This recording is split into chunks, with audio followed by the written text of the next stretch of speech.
At my husband's family cookout, his sister cracked a joke. If you vanished tomorrow, nobody would even notice. Everyone laughed, except me. I simply lifted my hot dog and calmly replied, "Challenge accepted." I moved out that night, went no contact, and disappeared. A year later, they're the ones forgotten now. What if the words meant to break you actually set you free? Because one cruel joke, one moment of undeniable betrayal, led me to disappear entirely, only to reappear a year later, utterly transformed. My name is Vanessa, I'm 34. For 7 years, despite being married to Gregory, I always felt like an outsider in his family. The Caldwells were affluent, well-connected, and tight-knit in their own particular way, everything my working-class family wasn't. I was raised by a single mom who worked 2 jobs. Holidays for us meant homemade gifts and potlucks. For the Caldwells, sprawling colonial homes and country club events. I met Gregory in our final year at university. He was finishing his business degree, fully funded. I was studying graphic design, working part-time to pay tuition. Our romance was a whirlwind. He was charming, intelligent, and I truly believed he loved me. When he proposed with a ring that cost more than my entire student debt, I was swept away. I thought I wasn't just gaining a husband, but a family. Oh, how wrong I was. The class differences started subtly. Gregory's mother, Patricia, would call my graphic design crafty work like it was a cute hobby, not my profession. His father, Richard, would explain basic business concepts to me at dinner, despite me running my own freelance business for years. And then there was Amanda, Gregory's sister. She'd helpfully correct my pronunciation of wine varieties or designer names, always with this saccharine smile. It was death by 1,000 cuts. They mean well, Gregory would always say when I brought up these microaggressions. Amanda's just trying to help you fit in. That's how she shows love. But Amanda's love felt more like slow poison. At our wedding, her maid of honor speech included stories about Gregory's ex-girlfriends. When we announced we were buying our first home, she questioned if the neighborhood was really the right fit for a Caldwell. When I landed a major client, she wondered aloud if they hired me because of Gregory's family connections. God, how I tried. I volunteered for Patricia's charity events. I sent clients to Richard's firm. I remembered everyone's birthdays with thoughtful gifts. I laughed at their inside jokes, even when they stung.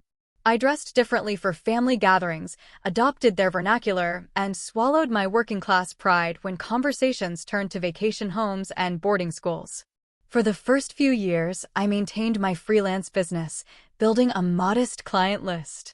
But then, Gregory received an opportunity to expand his division, which meant extensive travel. Without discussion, it was simply assumed I would scale back my career to manage our home life. My business dwindled. My world narrowed to Gregory's intermittent presence and his family's judgmental orbit. I was becoming a diminished version of myself. Last spring, I miscarried at 11 weeks. The physical pain was excruciating, but the emotional aftermath, that was worse. Gregory was in Chicago. He offered to come home, but he seemed relieved when I said I could manage. Patricia sent flowers with a note that read, "Perhaps it's for the best until you're more settled." And Amanda? She suggested that stress from trying to maintain your little business might have been a factor. It felt like a punch to the gut. An icy blast. Only my sister, Olivia, came to stay for a week, bringing homemade soup and sitting with me through tear-soaked nights. The stark contrast between her genuine care and my in-laws' clinical distance, it cracked something fundamental inside me. But I buried it deep, another disappointment to swallow in service of maintaining family harmony. By the time the annual summer barbecue rolled around, I was barely holding on. My design work had become mechanical. My friendships atrophied. My marriage felt like a performance. Still, I clung to a fragile hope that things could improve, that after 7 years, I could finally earn genuine acceptance. The Caldwell Summer Barbecue was a neighborhood institution. Patricia spent weeks planning. Richard showcased his grilling gadgets. Dozens of family, friends, and business associates milled about their perfectly manicured lawn. It was an event where family status was displayed, loyalties reinforced, and outsiders were identified. And despite all my years of marriage, I remained firmly in the outsider category. That morning, I spent 3 hours making my grandmother's strawberry shortcake, the one dessert that had actually received genuine compliments in previous years. Gregory rushed me out the door, reminding me, remember, Dad's unveiling his new imported smoker today. Try to act impressed, even if you don't get why it's a big deal. I nodded, clutching my dessert, my sundress, bought specifically to match Patricia's casual elegance dress code, already feeling tight. When we arrived, the house buzzed. Caterers weaved through guests. Richard held court by the patio. Patricia floated, her laugh tinkling like expensive crystal. Then Amanda spotted us. She air-kissed Gregory, then gave me a quick once-over. Vanessa, that dress is so cheerful. The kitchen's getting crowded, but I'm sure you can find somewhere to put your contribution. She swept Gregory away before I could respond, linking her arm through his. I stood alone, dessert in hand. I found Patricia in the kitchen, directing staff. "Oh, Vanessa, dear," she said, noticing me. "You didn't need to bring anything. We have the patisserie handling desserts." She gestured vaguely. "But how thoughtful. Perhaps put it there for now." I placed my shortcake on a shelf already crowded with forgotten contributions. As I exited, I overheard Patricia instructing a server to make room for Amanda's authentic tiramisu at the center of the dessert table. My shortcake was banished. The next 2 hours were a blur of polite smiles. I'd start chatting with Gregory's cousins, only to have them pulled away by Patricia. I offered to help, but the caterers had a system. I tried joining a conversation, but couldn't get a word in edgewise. Meanwhile, Michael's wife, Charlotte, married into the family for only 2 years, received entirely different treatment. Our Charlotte, the pediatric surgeon. Patricia beamed. Amanda included her in reminiscences she couldn't possibly have attended. The irony wasn't lost on me. When lunchtime arrived, Gregory reappeared. "Having fun?" he asked, not waiting for an answer. We filled our plates and joined the main table. I ended up between Gregory's hard-of-hearing Uncle Frank and an empty seat for Amanda. Gregory sat across, already engrossed in conversation with Richard. Amanda finally arrived, setting her meticulously arranged plate down. She instantly commanded attention with an anecdote about a celebrity. Everyone hung on her words. During a brief lull, I saw my opportunity. "I just finished a branding project for that new bakery downtown," I offered. "They're having their grand opening next weekend." Amanda's eyes narrowed slightly. "How nice. Is that the place with the tacky neon sign?" "The signage is actually vintage-inspired," I explained.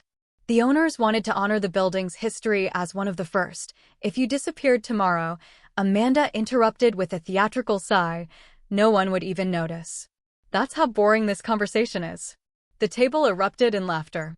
Patricia tittered behind her napkin. Richard guffawed. Even Gregory chuckled, reaching for his beer. Frank, who likely hadn't heard the comment, joined in automatically. The sound surrounded me like cold water, shocking my system. I felt simultaneously hypervisible and completely invisible. My face burned, but my hands turned ice cold. In that moment, 7 years of accumulated slights crystallized into perfect, brutal clarity. I didn't cry. I didn't storm off. I didn't create a scene that would later be recounted as evidence of my emotional instability. Instead, I raised my hot dog in a mock toast, locked eyes with Amanda, and said clearly, "Challenge accepted." A brief, confused silence fell over the table. Amanda's smile faltered. Gregory looked between us, sensing something had shifted, but unable to identify what. Then Patricia chirped, "Who's ready for Richard to carve the brisket?" And the moment passed. For the remainder of the afternoon, I observed rather than participated. I watched how easily they all moved through their world of assumed privilege and belonging. I noted how Gregory seamlessly blended with his family, occasionally throwing me an absent smile. I catalogued every slight, every exclusion, every moment I was spoken over or around. Most importantly, I listened to the quiet voice inside me that had been whispering for years. Now it was loud enough to hear. "You deserve better than this." By the time we gathered our things to leave, my decision was made. The drive home stretched in silence. Gregory checked emails on his phone. I stared out the window, mental calculations already running beneath my outward calm.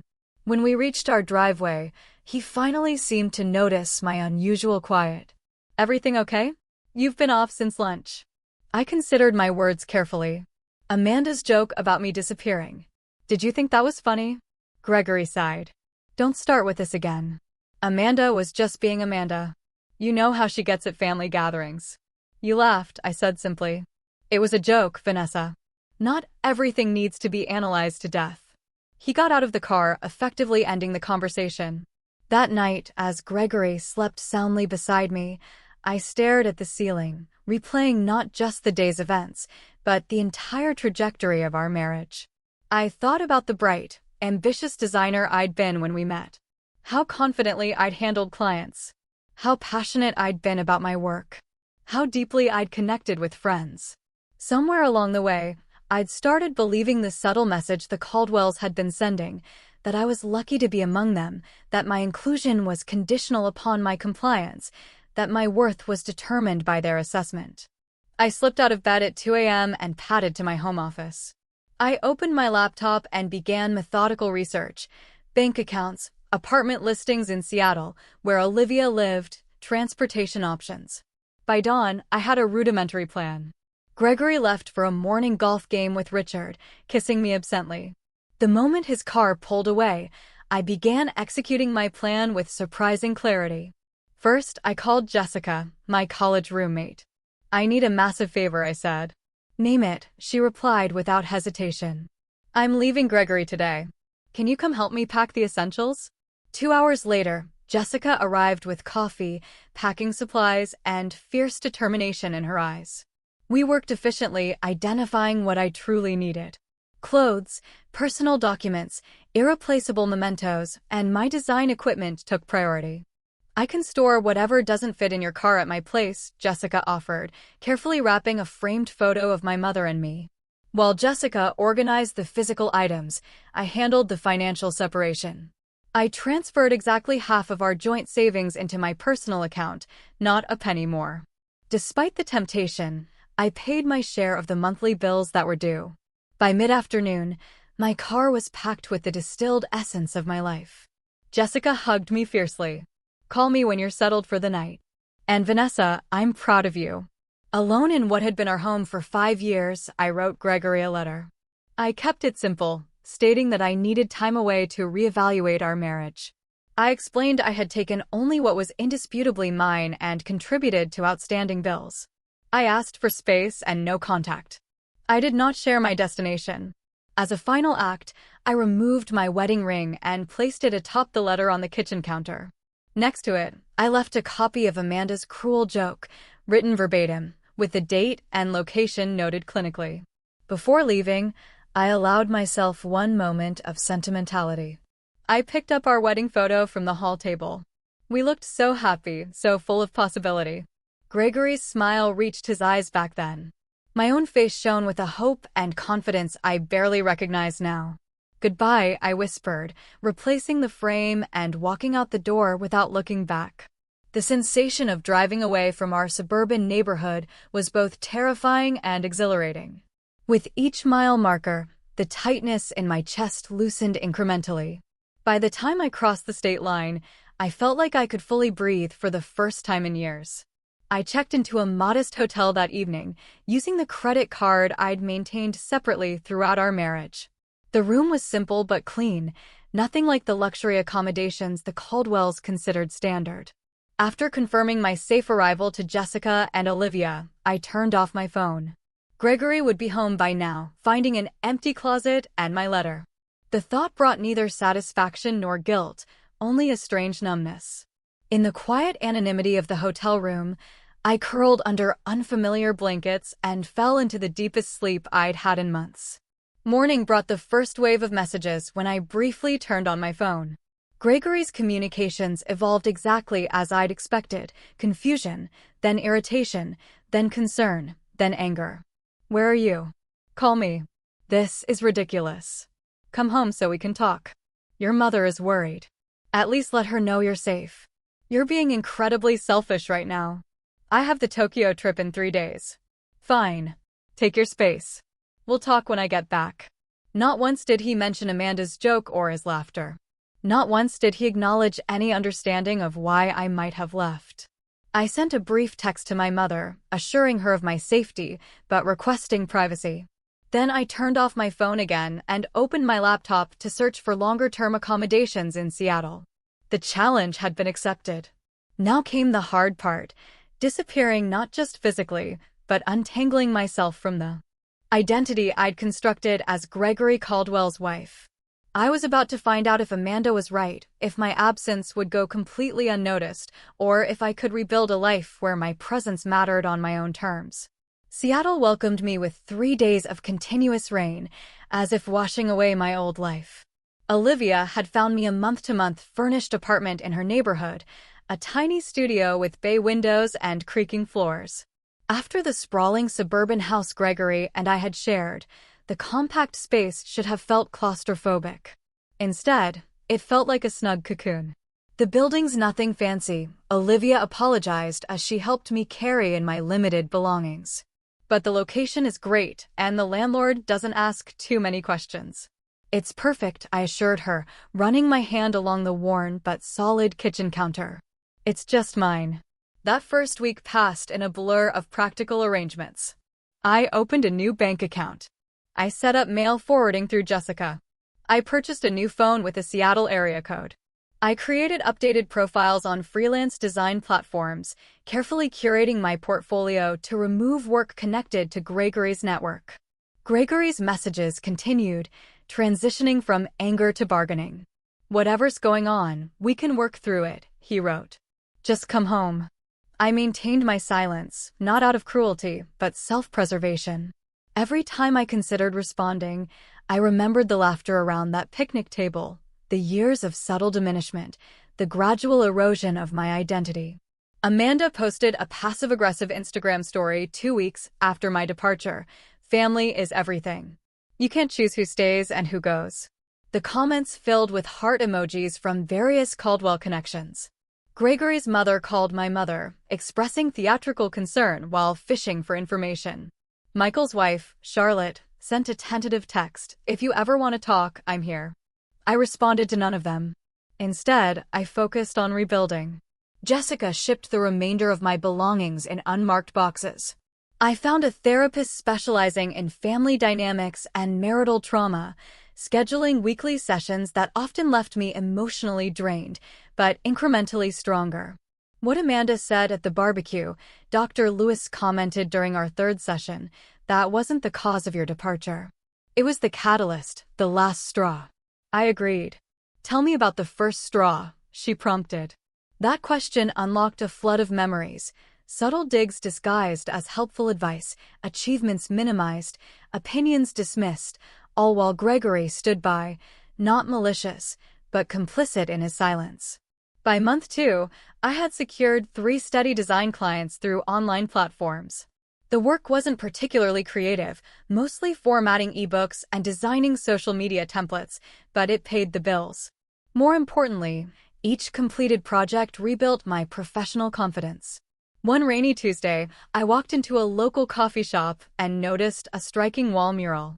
The barista saw me admiring it. Beautiful, right? The owner commissioned it from a local artist, she explained. She's looking for someone to redesign our menu boards and promotional materials. An hour later, I was sitting with Eleanor Marshall, the owner, a woman in her 50s with silver-streaked hair and a straightforward manner I found immediately refreshing. "I don't care about your resume," she said, waving away the portfolio I'd pulled up on my tablet. "Show me your personal work, the stuff you do because you can't not do it." I hesitated, then navigated to a folder I'd barely opened in years. These were designs I'd created for myself, experimental, sometimes impractical, but authentically mine. Eleanor studied them in silence. "You've been hiding," she finally said, looking up with sharp blue eyes. "These are good. Really good. But recent." "No," I admitted. "I haven't done work like this in years." "Why not?" The question was simple, but struck like a physical blow. I found myself telling Eleanor an abbreviated version of my story. The creative passion I'd once had, the gradual sublimation of my style to suit the Caldwell aesthetic, the slow surrender of my artistic voice. Eleanor listened without interruption, then nodded once. "You're hired for the menu project, but on one condition." "What's that?" "You do one personal piece, something purely your own every week. Bring it when we meet. I don't care if it's good or finished. I care that you're finding your voice again." Eleanor became more than a client. She became a mentor, pushing me to reclaim my creative courage with blunt feedback and unexpected encouragement. Through her, I connected with other local business owners. My calendar slowly filled with projects that engaged rather than depleted me. Meanwhile, Gregory's attempts at contact became less frequent. The divorce papers I filed through my lawyer were met with a barrage of calls that I didn't answer. Eventually, his attorney connected with mine. The proceedings moved forward with clinical efficiency. Gregory's initial resistance gave way to resignation. For months into my new life, I allowed myself to check social media. Gregory's profile showed him at a company event, smiling beside a woman I didn't recognize. Richard had posted about the Tokyo expansion, tagging Gregory with proud father emojis.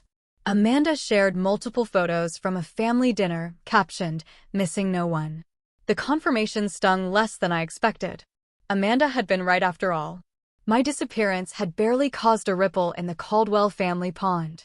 Somehow, this validation brought not pain, but liberation. I was no longer defined by their perceptions. 6 months to the day after leaving, I received the finalized divorce papers. Gregory had signed without contesting the straightforward division of assets. We negotiated through our lawyers, no alimony either way, a clean split of joint property, complete separation going forward. His only personal communication was a brief note, "I still don't understand, but I won't fight you anymore." That evening, I stood in front of my bathroom mirror and cut my hair, shedding the long style Gregory had always preferred for a modern bob that framed my face. The woman who stared back seemed both familiar and new. Thinner perhaps, with faint lines around her eyes, but with a clarity of gaze I hadn't seen in years. By month 8, my design business had expanded enough to require a small workspace outside my apartment.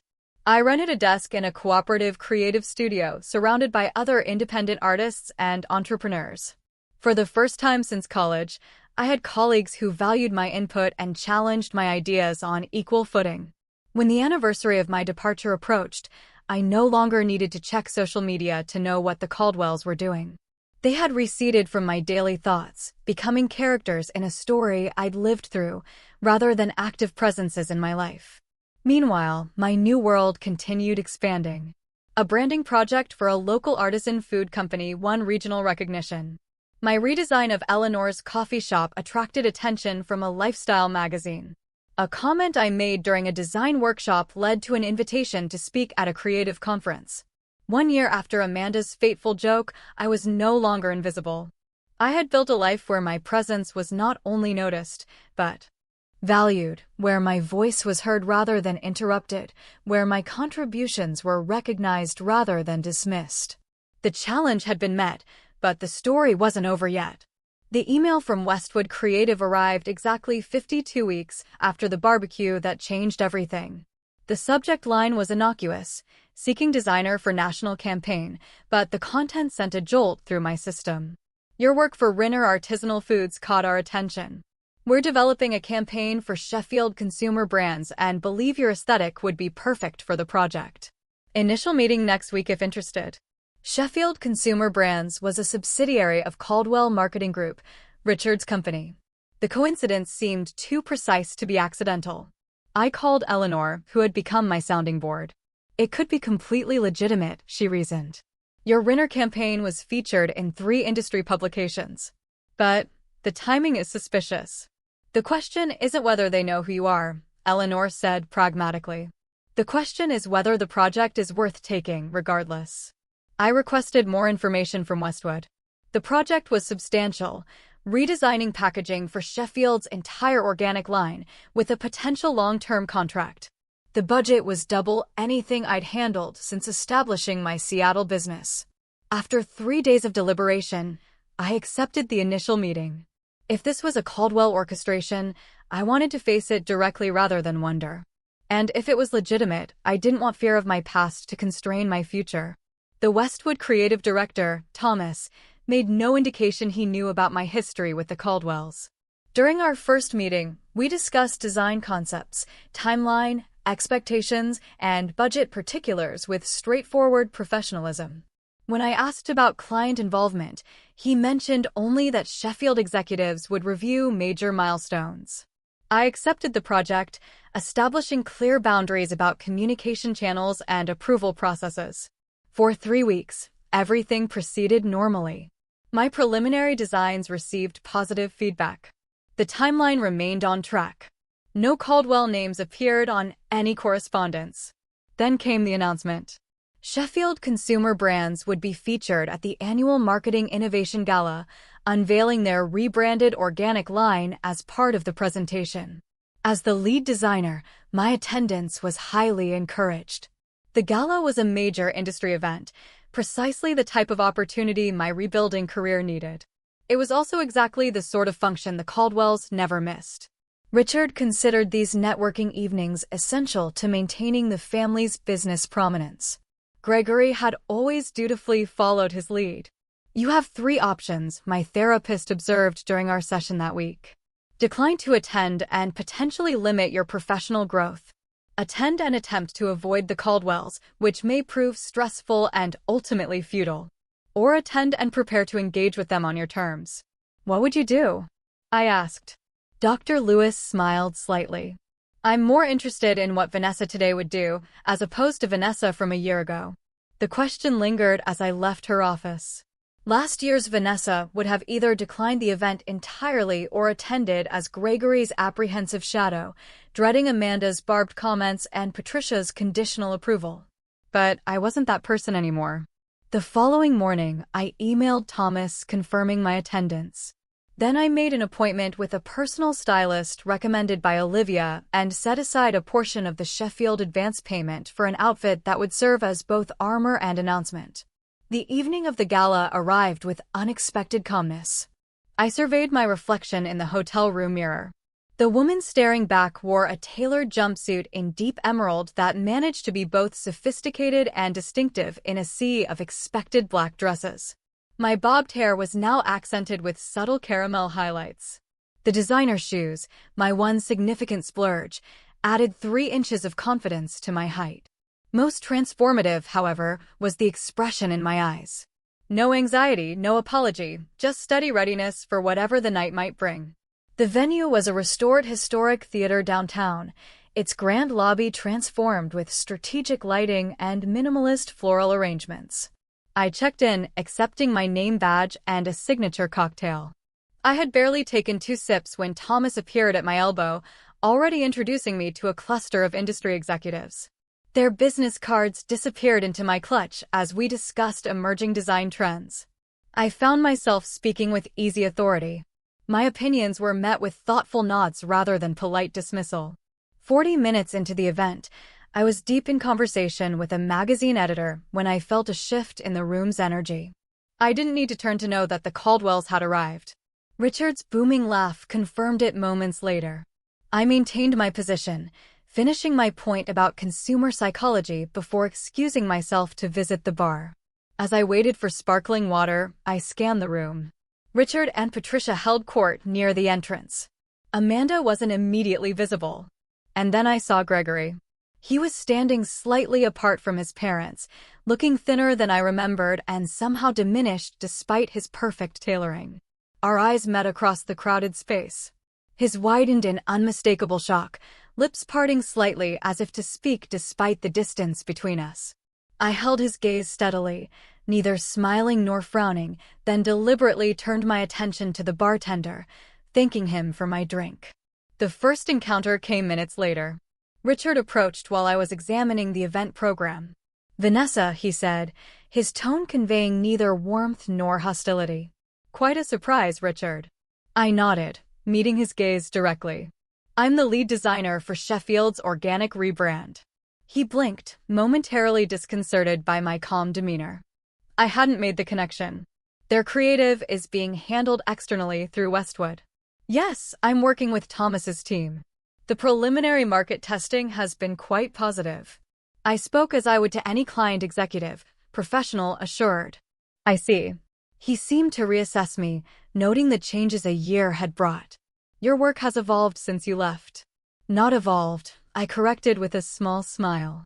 Returned to its authentic direction. Richard shifted uncomfortably.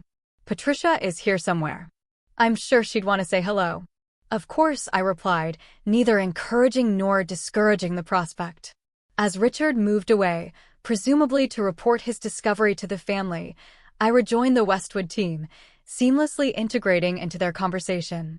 From the corner of my eye, I could see the ripple effect as Richard spoke to Patricia, whose perfectly maintained composure slipped momentarily as she sought me in the crowd. The Sheffield presentation was scheduled for the middle of the evening. Thomas guided me toward the staging area. We were nearly there when Amanda stepped directly into our path.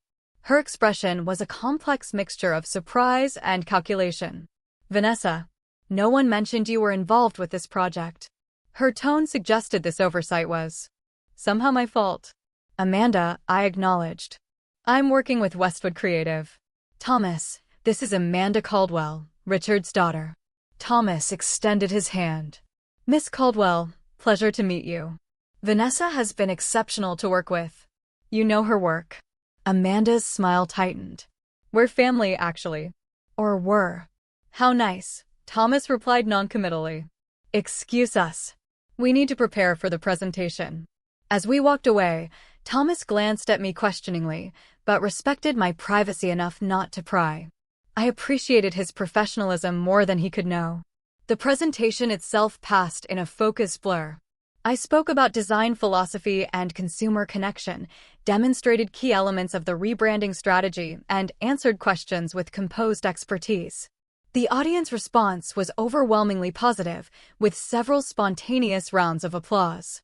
From my position on stage, I could see the entire Caldwell family seated together near the front. Patricia maintained a neutral expression.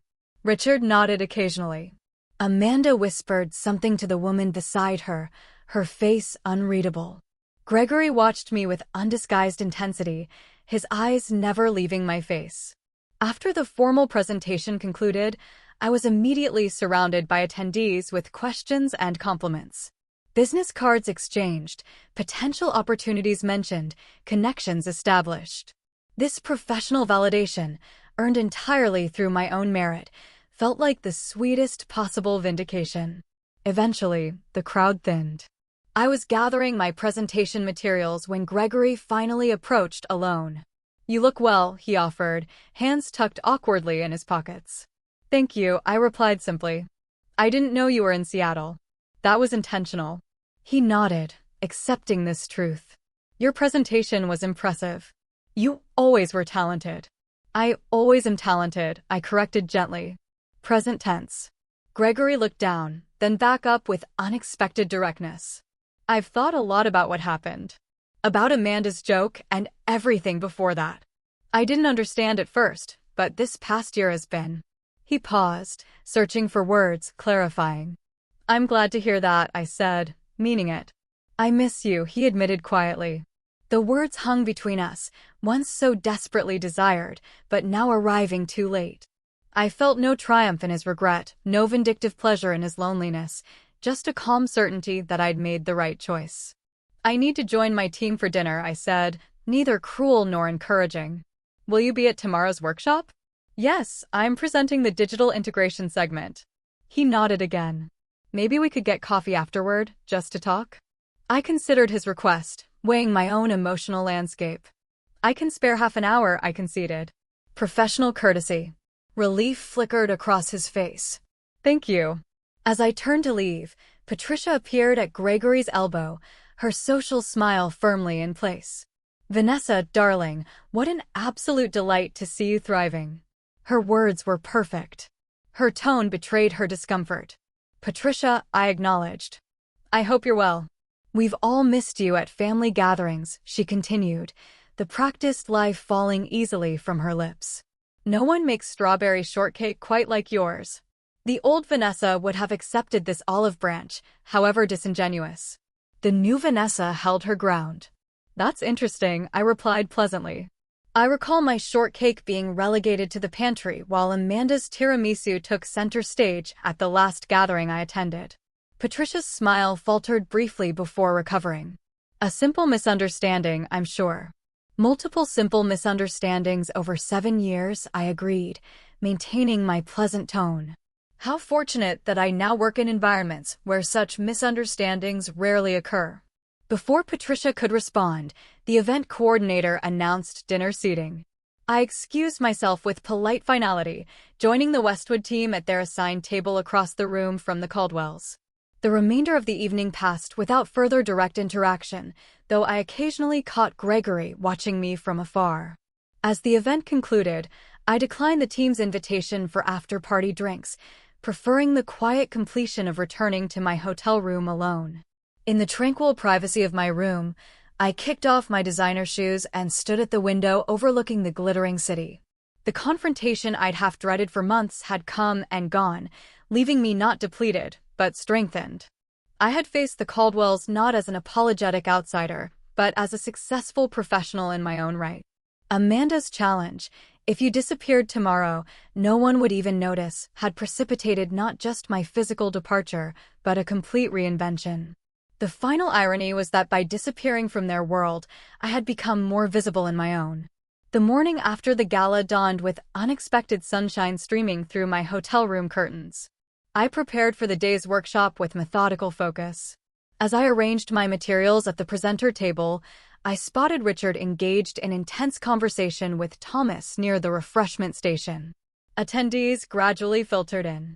I was reviewing my slide deck one final time when Amanda entered, scanning the room with calculated casualness until her gaze landed on me. After a moment's hesitation, she approached, coffee cup clutched, perhaps too tightly. "Good morning," she offered, her tone carefully neutral. "Thomas speaks very highly of your work." "Thomas is an excellent creative director," I replied. "The entire Westwood team has been exceptional." Amanda shifted her weight slightly. "I didn't realize you'd established yourself in Seattle. Your presentation last night was impressive." Coming from Amanda, this reluctant acknowledgement was practically effusive praise. I thanked her with simple courtesy, neither overreacting to the compliment nor dismissing it. "Father is considering bringing the entire Sheffield account in-house after this campaign," she continued, watching me closely. "He's been impressed with the direction." I understood the subtext immediately. If Sheffield became a direct Caldwell marketing client, my work would either disappear or be attributed to their in-house team. The old insecurity flickered briefly before I extinguished it. "That would be Richard's prerogative as Sheffield's parent company," I said evenly.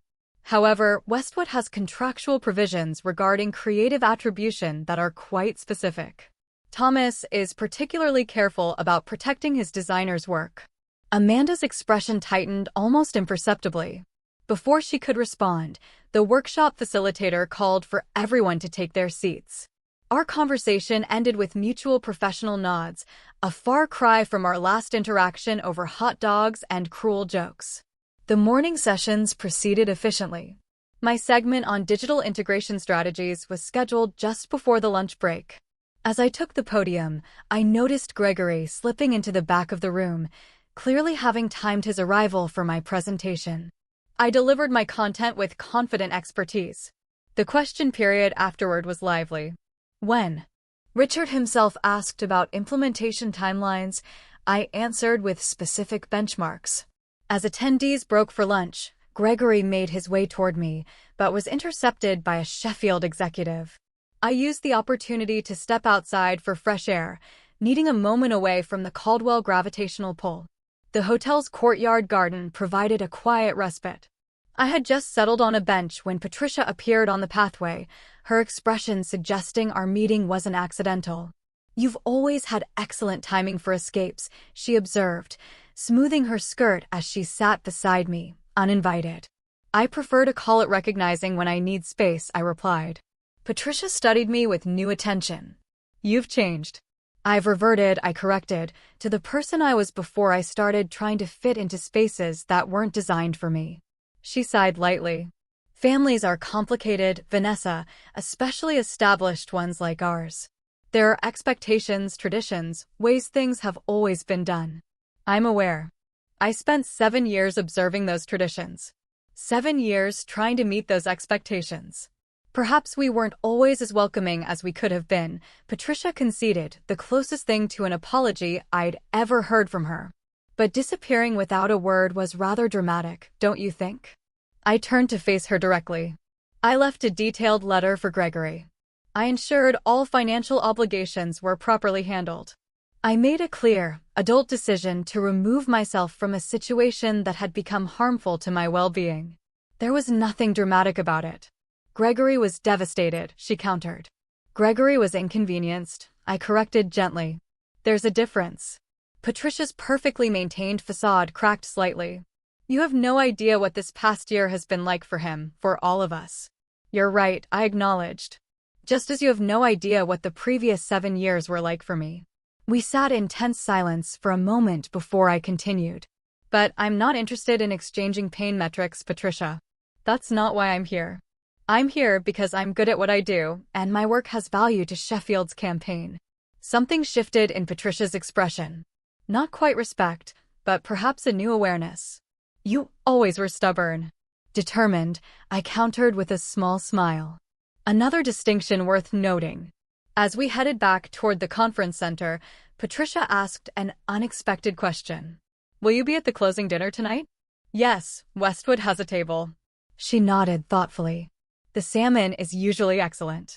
It was such a normal, mundane observation, the kind mothers-in-law typically share with daughters-in-law, that it momentarily disoriented me. I murmured agreement as we rejoined the workshop, separating to our respective tables. The afternoon sessions focused on implementation strategies. I participated actively but maintained professional distance, neither seeking nor avoiding the Caldwells. As the workshop concluded, Gregory finally managed to approach me directly. Still up for coffee, he asked, a hint of uncertainty in his voice. Yes, I agreed. There's a shop in the lobby. We walked together in silence, the familiarity of his presence beside me both strange and nostalgic. Once seated with our drinks, his usual Americano and my latte ordered without need for discussion, the awkwardness intensified. Seattle suits you, he finally offered. It does, I agreed. The creative community has been welcoming. Gregory traced the rim of his cup. I've been in therapy since you left. Dad thought it was unnecessary, but... He shrugged. It's been helpful. This surprised me. Gregory had always dismissed therapy. I'm glad, I said sincerely.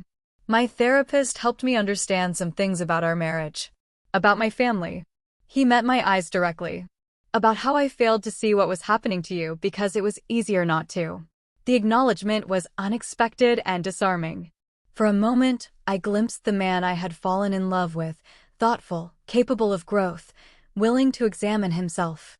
Thank you for saying that, I replied quietly. I didn't stand up for you, he continued. Not against Amanda. Not against Mom. Not even against my own expectations that you would just adapt to whatever the family needed. No, you didn't, I confirmed without rancor. I thought a lot about that barbecue. About Amanda's joke and how everyone laughed. How I laughed. He swallowed hard. I keep thinking about what you said. Challenge accepted. I didn't understand then what you meant. And now I realize you were declaring independence from all of us. His voice held equal parts admiration and regret.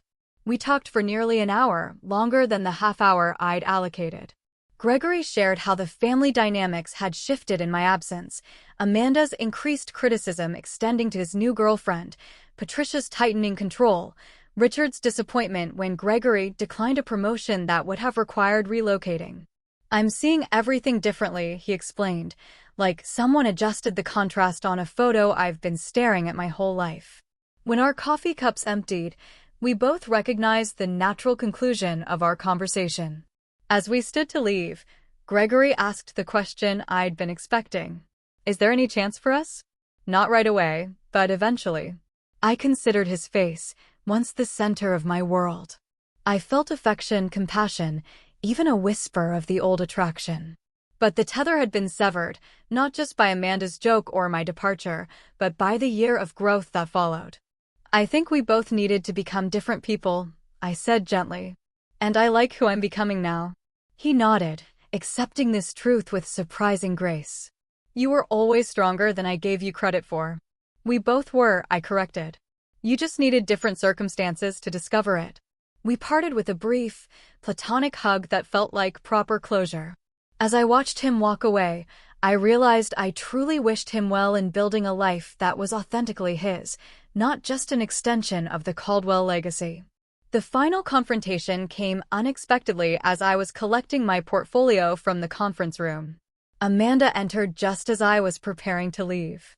Her purposeful stride suggested she'd been waiting for this opportunity to catch me alone.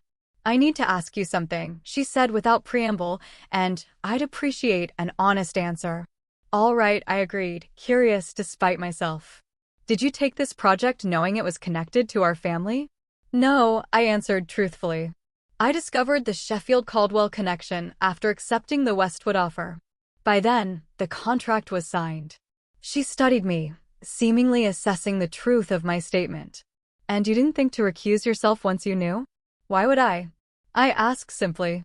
I'm extremely good at what I do, Amanda. This project needed someone with exactly my skills and aesthetic sensibility. The fact that your family company might ultimately benefit from my work is incidental to my professional obligations.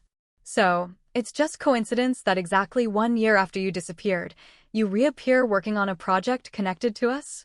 I had to smile at her. Persistence. Life rarely arranges itself with such perfect symmetry. But yes, essentially. I don't believe in coincidences that convenient, she countered. What would be the alternative explanation? I asked. That I orchestrated an elaborate year-long plan, building an entirely new career in another city, establishing relationships with agencies unconnected to your family, all culminating in this specific project? That would be giving you far more space in my thoughts than has actually been the case. The blunt assessment landed visibly. Amanda blinked, perhaps for the first time considering that she might not have been central to my decisions at all. At the barbecue, she said after a pause. When I made that joke, it was just a joke. I never thought you'd actually leave. It wasn't just a joke, Amanda. It was the articulation of something you'd been communicating for years, that I was dispensable, forgettable, unimportant. I kept my tone conversational rather than accusatory. And you weren't wrong, in a way. In the context of your family, I was those things. What I needed to discover was that there are contexts where I'm not. Amanda's composure slipped momentarily, revealing something rarely seen, uncertainty. Gregory hasn't been the same since you left. Gregory is finding his own way, I replied. As am I. And there's no chance of reconciliation? The question seemed driven by family concerns rather than genuine care for either Gregory or me. We've reconciled in the only way that matters, I said. We've both acknowledged the truth of our marriage and found peace with its ending. Amanda nodded slowly, absorbing this finality. As she turned to leave, she paused at the door. Your presentation yesterday, it was genuinely good work. I would have said so regardless of who you were. Coming from Amanda, this professional acknowledgement represented a fundamental shift. I thanked her with simple sincerity. As I left the hotel to prepare for the evening's closing dinner, I felt a strange lightness. I had faced each Caldwell individually, navigating these encounters not as the insecure outsider of last year, but as a confident professional with clear boundaries. The family that had once loomed so large in my life now seemed properly proportioned, just people with their own limitations and complexities. The final dinner that evening unfolded with surprising ease. The Caldwells and the Westwood team were seated at separate tables, creating natural distance without obvious avoidance. When industry colleagues introduced me to Richard as the designer behind Sheffield's brilliant rebrand, he acknowledged my work with professional courtesy. When Patricia complimented my dress during a chance encounter at the dessert station, I accepted graciously. Most tellingly, when Amanda's presentation on upcoming marketing trends included a slide featuring one of my designs with proper attribution, I recognized it for what it was, a public, professional acknowledgement that would have been unthinkable a year ago. As the evening concluded, I exchanged contact information with several potential clients, confirmed next steps with Thomas, and said appropriate goodbyes to industry colleagues. Gregory approached briefly, simply wishing me safe travels and good luck with a sincerity that needed no elaboration. Leaving the venue, I felt no dramatic sense of triumph or closure. Instead, I experienced the quiet satisfaction of having reclaimed not just my professional identity, but my personal sovereignty. The Caldwells were now simply people I had once known intimately, who now occupied appropriate space in my past, rather than outsized significance in my present. Amanda's challenge, if you disappeared tomorrow, no one would even notice, had been not just accepted, but transcended. I had disappeared from their world only to reappear transformed in my own. 1 month after the marketing conference, I sat across from Eleanor at our regular corner table in her coffee shop. Seattle rain tapped gently against the windows. "So, the Sheffield campaign officially launches next week," Eleanor noted. "That must feel satisfying after everything." "It does," I agreed. "Thomas called yesterday to say early retailer response has been overwhelmingly positive. They're already discussing extending the rebrand to additional product lines." "And the Caldwell connection?" she asked. I considered the question thoughtfully. "It's become professionally cordial. Richard's marketing director reached out about potentially collaborating on future projects through proper channels, with clear contracts. I haven't decided yet whether to pursue it." "That's quite an evolution," Eleanor observed. "From family outcast to sought-after professional resource." "Life has interesting symmetries sometimes," I acknowledged with a small smile. The truth was, the Sheffield project had marked a turning point in my career. The visibility of the campaign had attracted attention from other potential clients. My portfolio now included work that reflected my authentic design voice, rather than watered-down compromises. Most importantly, I approached each opportunity with clear boundaries and confidence in my value. The divorce had been finalized with surprising smoothness. Gregory had been fair in the financial settlement, even generous in certain aspects. We maintained no direct contact, but our respective lawyers reported professional cooperation. My only personal request, keeping my original engagement ring that had belonged to my grandmother, rather than the Caldwell family diamond Gregory had later insisted I upgrade to, was granted without argument. My regular therapy sessions with Dr. Lewis continued, though we had reduced the frequency. Our conversations had evolved from processing acute emotional trauma to exploring healthier patterns for future relationships and continued self-discovery. The interesting thing about healing, Dr. Lewis had noted, is that it's rarely a return to your previous state. It's a transformation into something new that incorporates the experience without being defined by it. This observation resonated deeply. I wasn't trying to recapture who I'd been before meeting Gregory. I was integrating that younger self's passion and confidence with the wisdom and boundaries hard-earned through difficulty. Jessica visited Seattle for a long weekend, marveling at the changes in both my external circumstances and internal landscape. "You laugh differently now," she observed during a hike through Discovery Park. "More from your belly, less from your throat." "That's oddly specific," I teased. "But accurate," she insisted. "You used to laugh like someone who needed permission. Now you laugh like someone who's giving herself permission." These subtle transformations accumulated gradually. I found myself speaking up in creative meetings without rehearsing my thoughts. I began dating casually, nothing serious yet, but enjoying the simple pleasure of connecting with interesting people. I joined a community garden and discovered unexpected joy in growing tangible living things. An unexpected development came in the form of a friendship with Charlotte, Michael's wife. She reached out via professional email, ostensibly to inquire about design services for a pediatric clinic she volunteered with. Our initial coffee meeting evolved into a genuine connection based on shared experiences as Caldwell outsiders and mutual professional respect. "Amanda is actually taking parenting classes," Charlotte revealed during one of our lunch meetings. "She's pregnant and determined not to repeat family patterns." The news surprised me, not just the pregnancy, but Amanda's self-awareness. "That's encouraging. People can change when properly motivated," Charlotte observed. The family dynamic shifted after you left, made some things visible that had been conveniently ignored. Whether my departure had been catalyst or merely coincidence, I took no particular credit for these evolutions. The Caldwells' journey was their own, just as mine was mine. 6 weeks after the marketing conference, I was selecting produce at a farmer's market when I heard a familiar voice. Amanda stood at the next stall, examining artisan cheese. Her pregnancy was visible now, creating a softer silhouette against her typically tailored appearance. Our eyes met with mutual recognition. After a moment's hesitation, she approached. "Vanessa, I didn't know you shopped here." "Every Saturday," I confirmed. "They have the best heirloom tomatoes in the city." The awkwardness between us was palpable, but not hostile. We exchanged brief pleasantries about the market, the weather, the upcoming product launch. Then Amanda surprised me with unexpected directness. "I've been thinking about what you said at the conference, about contexts where you're dispensable versus valued." She adjusted her bag uncomfortably. "I'm discovering something similar in preparing for motherhood. Everyone has advice about who I should become, how I should change. It's illuminating. Contexts shape us," I acknowledged. "But they don't have to define us." Amanda nodded thoughtfully. "The parenting class Charlotte probably told you about?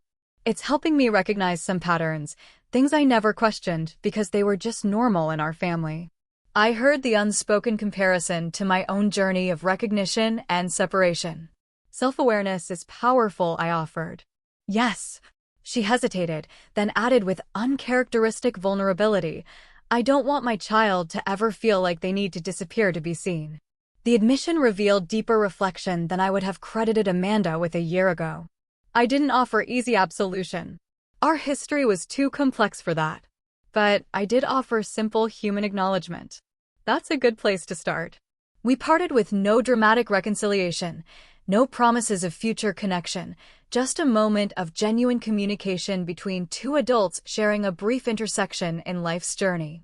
Walking home with my market purchases, I reflected on the strange trajectory that had brought me from the Caldwell barbecue to this present moment. The challenge Amanda had unknowingly set, "If you disappeared tomorrow, no one would even notice," had indeed been the catalyst for profound transformation. I had disappeared from a life where I was diminished, only to reappear in one where I was valued. I had lost a family that required my conformity, only to build a community that celebrated my authenticity. I had abandoned security that came with compromise, embracing instead the uncertain adventure of self-determination.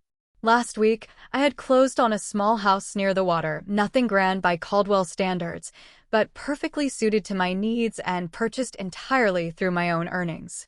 As I arranged my furniture and hung artwork selected solely for my own pleasure, I experienced a profound sense of having created not just a home, but a life genuinely my own. The greatest irony of Amanda's cruel joke was that disappearing had made me more visible than I'd ever been, to colleagues who valued my creativity, to friends who appreciated my authentic self, and most importantly, to myself. The challenge had been not just accepted, but transformed into an unexpected gift. That evening, as the Seattle skyline glittered against the darkening water, I opened my journal and wrote the reflection that had been forming for months. Sometimes we must disappear from others' narratives to discover our own. The most powerful response to being unseen is not demanding vision from blind eyes, but finding the context where our true selves are not just visible, but celebrated. The opposite of disappearing isn't being noticed. It's becoming so fully present in your own life that external validation becomes unnecessary. The woman who had raised a hot dog in Defiant Toast 1 year ago could never have imagined the journey ahead. The woman writing these words could never return to who she had been. And in that transformation lay not tragedy, but triumph. The quiet, sustainable victory of reclaiming one's own life. So, tell me, have you ever had a moment when someone's cruel words actually pushed you to make a life-changing decision? What did you do? I'd love to hear your stories in the comments below.